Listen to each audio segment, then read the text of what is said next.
Unakuponera handizogoni kunamatirwa munamato wangu damba refu riya ratinoita pano. Haleluya!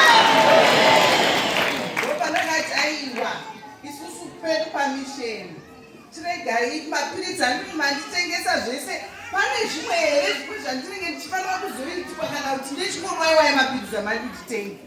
Ndobva vangonditi bp yenyu yakakwira nekuda kwei, ndikati iyoyo toiziva kuti inodaro, saka chitiregerai ndiinde kupi?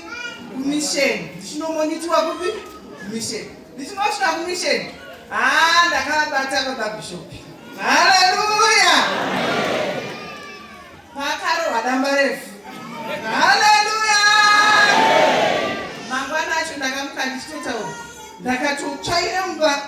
Dedi vakati zvakuitika pana. Ndikati aiwa ruoko rwaMwari. Haleluya! Akatoda kuti hama dzangu ngatirumbidze titende kuna Mwari, zvikuru sei kuteerera mashoko anenge achitaurwa pano. Haleluya!